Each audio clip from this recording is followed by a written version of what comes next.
Students, हम applications of centripetal force पे बात कर रहे थे और इसमें हम मजीद आपसे कुछ बातें और शेयर करना चाहते हैं। यानी यहाँ पर हमने देखा था कि सेंट्रीपिटल फोर्स कब आती है जी। इसकी बात जब हम किसी ऑब्जेक्ट को एक सर्कुलर ट्रैक में मूव करते हैं, यानी जैसे एक ऑब्जेक्ट को आप एक रस्सी से एक धागे से बांधते हैं और अपने गिर्द घुमाते हैं,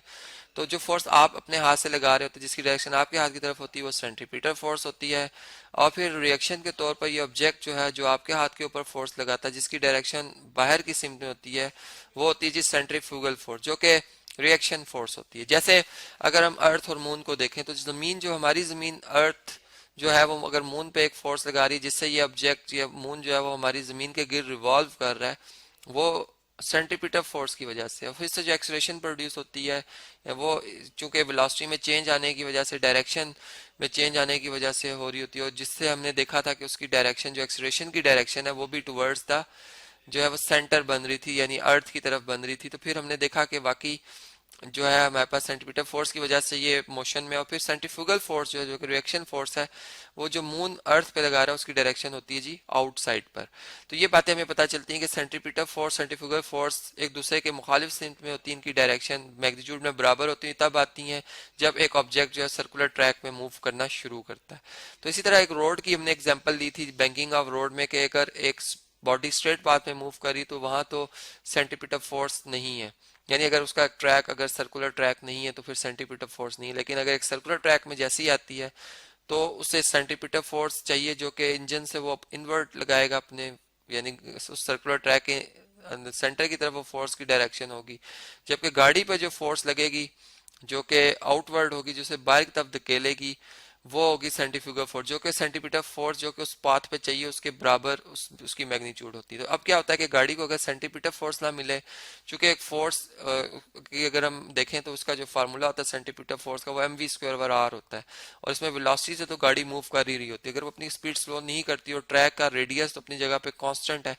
जो कि अगर बहुत छोटा रेडियस हो तो इसकी वैल्यू बहुत बड़ी हो जाती है मैग्नीट्यूड। अगर आप देखें तो आर एक छोटी होगी वैल्यू, तो एफ सेंटीमीटर फोर्स बहुत ज्यादा होगी, यानी सेंट्रीफ्यूगल फोर्स भी उसकी तरह से फिर बहुत ज्यादा हो जाएगी। तो फिर बहुत ज्यादा फोर्स लगेगी, गाड़ी बिल्कुल उलट ही जाएगी। तो इसलिए वहां इस एक्सीडेंट से बचने के लिए हम क्या करते हैं, रोड में थोड़ा सा इसको इंक्लाइंड कर देते हैं, उसमें इंक्लिनेशन बना देते हैं, उठा देते हैं एक तरफ से रोड को, यानी एक सरफेस उसकी ऊंची होती है और एक सरफेस नीची होती है, इस तरह से। अब क्या होता है कि गाड़ी जब इस ट्रैक पे मूव करती है, तो वो अपनी नेसेसरी सेंट्रीपिटल फोर्स अपने नॉर्मल रिएक्शन जो कंपोनेंट है उससे हासिल कर लेती है, जो कि मैंने यहाँ पर आपको ड्राइव करके बताया है। अगर आप देख सकते हैं कि ये हमारे पास जो है आर साइन थीटा, ये कंपोनेंट उससे नेसेसरी सेंट्रीपिटल फोर्स प्रोवाइड कर देता है। अब इस तरह से है कि अगर हम यूं बात करें कि एक हमारे पास जिस मौत के कुएं की बात की जाती है, जो कि आपने अक्सर सर्कस में देखा होगा। अब उसमें एक गाड़ी कैसे एक कुएं के गिर्द जो है, यानी एक वो जो आपने डेथ वेल देखा, उसके गिर्द कैसे घूमना शुरू कर देती है, यानी एक आम आदमी के लिए तो ये एक बहुत अजीब बात है। चले हम उससे स्टडी करते हैं कि उसमें क्या फिजिक्स है। देखें, जैसे मैं एक डेथ वेल का एक फ्रंट से एक स्नैप लेता हूँ कि अगर वो डेथ वेल कुछ इस तरह से हमें नजर आ रहा हो, ठीक है, यानी हम इस तरह से इसको, अगर ये ट्रांसपेरेंट हो आगे से और हम इसे देख रहे हो, तो एक कार जो है जब इस पोजीशन पर होती है, तो एकदम से वो इस पोजीशन पर नहीं आ सकती। यानी अगर ये उसके टायर्स हैं, फर्ज करें ये उसके टायर्स हैं और ये उसका एक्सल है, ठीक है, यहाँ से ये उसका दूसरा एक्सल है, यहाँ से इस तरह से है जी, ठीक है, और ये उसकी बॉडी है, जो कि यहाँ से आप देख सकते हैं कि थोड़ी सी ऊपर है, और यहाँ से, और ये वो पोर्शन है जिसमें कि वो जो कार चला रहा है ड्राइवर, उसको उसका फ्रंट हमें नजर आ रहा है, फ्रंट से हम इसे देख रहे हैं इस तरह से आती हुई कार को। अब ये क्यों मूव कर रहा है इस तरह से? अब अगर हम देखें तो ये कार ने इस वक्त जो सेंट्रीपिटल फोर्स है वो कैसे हासिल किया है। अगर हम देखें तो जो जो ये वॉल्स होती हैं, ठीक है, ये चूंकि इसका एक ट्रैक अगर हम देखें तो एक सर्कुलर ट्रैक है, गाड़ी इस तरह से मूव होती हुई इस ट्रैक से इस तरह से आई है, यहाँ से अगर हम देखें तो ये इस तरह से आई है, ठीक है। इसको अगर मैं थोड़ा सा यहाँ से डार्क शेड कर दूं, इसको भी मैं थोड़ा सा डार्क शेड कर लूं, तो ये इस ट्रैक पर इसने कैसे ये सेंटीमीटर फोर्स हासिल किया, अब हम जरा इसका स्टडी कर लेते हैं। यहाँ पे मैं थोड़ा सा इसे शेड कर दूं, आप जरा इस पे देखिएगा। देखें, अब ये ट्रैक जो इसने हासिल किया है, अगर हम इस वक्त देखें तो इसका जो वेट है वो डाउनवर्ड एक्ट कर रहा है इस पॉइंट पर, ठीक है, जिसकी डायरेक्शन इस तरह से है, नीचे की तरफ जमीन की ग्रेविटी की वजह से इस पे एक नेट फोर्स लग रही है जो कि डब्ल्यू है एम जी। अब जो इसका इसका हम ये कह सकते हैं नॉर्मल रिएक्शन है जो कि इसके टायर का कांटेक्ट है इस सरफेस के साथ, जो कि एक लकड़ी की ये बनाई जाती है, यानी ये वुड की बनी होती है ये सारी जो दीवार है, और इस तरह से इस पे फट्टे लगे होते हैं जिस तरह से मैं एरोस शो कर रहा हूँ, ताकि वो फ्रिक्शन हासिल कर सके जिसकी डायरेक्शन अपवर्ड होती है। यानी यहाँ पर फ्रिक्शन की डायरेक्शन अपवर्ड होना इसलिए है कि ये अगर इस पोजीशन में हम गाड़ी को देख रहे हैं तो इसने बैलेंस किया हुआ है इसके वेट को, इसके वेट को इस फ्रिक्शन ने एफ ने बैलेंस किया हुआ है, जबकि सेंटीपीटल फोर्स गाड़ी ने अपने नॉर्मल रिएक्शन से, जो कि यहाँ पे अगर आप देखें यहाँ से हासिल की हुई है, अब वो अपनी स्पीड से हासिल की है उसने। यानी अगर हम सेंटीपीटल फोर्स का फार्मूला देखें तो वो किसके इक्वल होता है, m v square over r. तो यहाँ पर रेडियस जो है इस सर्कुलर ट्रैक, अगर ये सेंटर है तो सेंटर से लेकर इसकी ये बाउंड्री तक का जो डिस्टेंस होगा, इस साइड से भी अगर देख लें तो ये रेडियस होगा, ठीक है। और ये रेडियस है इसका जो कि एक कांस्टेंट वैल्यू है, जबकि स्पीड वेरी कर सकती है। मास बॉडी का ऑब्जेक्ट का कांस्टेंट है, जो कि शुरू में जो भी एक मास हम रख लेते हैं वो अपनी जगह से तब्दील नहीं होता। फर्ज करें 500 केजी, तो ये 500 केजी ही रहेगा। तो वी वेलोसिटी वेरी कर सकती है और इसी से बॉडी जो है वो नेसेसरी सेंटीपीटल फोर्स हासिल कर लेती है, जो कि ये गाड़ी इस इनवर्ट लगाती है वो फोर्स, जो इसे मूव एक सर्कुलर ट्रैक में मूव करने पे मजबूर कर देती है। और फिर जो सेंट्रीफ्यूगल फोर्स होती है वो बिल्कुल इस तरह से उसकी डायरेक्शन होती है सेंटीपीटल फोर्स के मैग्नीट्यूड के बराबर, उसकी मैग्नीट्यूड होती है, डायरेक्शन उसके ऑपोजिट होती है। तो ये होती है जी सेंट्रीफ्यूगल फोर्स, जो कि फिर इसको इन फट्टों के साथ जोड़ के रखती है। और फट्टे बहुत मजबूत बनाए जाते हैं, उनकी ग्रिप के वो टूटते नहीं है और गाड़ी बड़ी आसानी से फिर वो अपने आप को, वो जो पैसेंजर जो इसमें बैठे होते हैं या अगर ड्राइवर है उसको देख लें तो वो अपने आप को बड़े आसानी से इस पे यूनिफॉर्म स्पीड से भी मूव करवा सकता है और इसमें वेरिएशन भी ला सकता है। तो ये तो हमने देखा बैंकिंग ऑफ रोड को एक और अंदाज में, एक मौत के कुएं में हमने देखा कैसे होता है। फिर एक सेंट्रीफ्यूज बनाया गया जो कि केमिकल्स यानी केमिस्ट्री में फिजिक्स की जो हम कह सकते हैं कंसेप्ट का बहुत अहम रोल है। अब एक अगर हम केमिकल उठाते हैं जैसे एक हाइड्रोजन है, तो हमें लगता है कि हाइड्रोजन में जितने भी इसके छोटे छोटे एटम्स हैं वो सारे एक जैसे होंगे, यानी इनमें कोई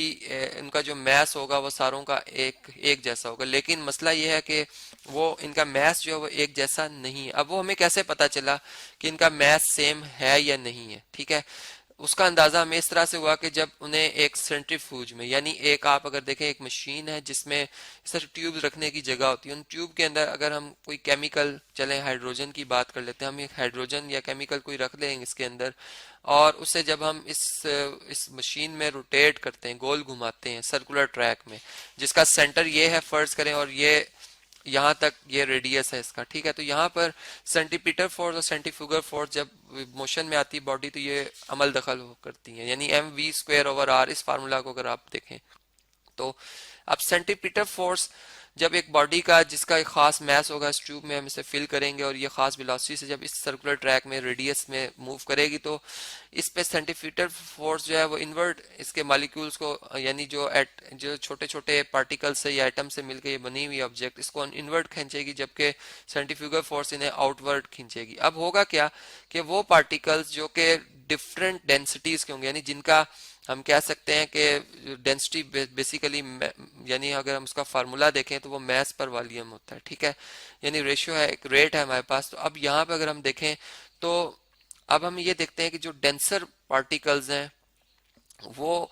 जो अलग हो जाते हैं और जो लाइट पार्टिकल्स हैं वो अलग हो जाते हैं। यानी लाइट पार्टिकल्स जो हैं वो चूंकि वो इनमें जो फ्रिक्शन थी पहले, जो इनको आपस में जकड़े हुए थे, वो आपस में मिले हुए थे, वो अब जो इन इन दोनों फोर्सेस की वजह से सेपरेट हो जाते। तो लाइट पार्टिकल्स जो हैं वो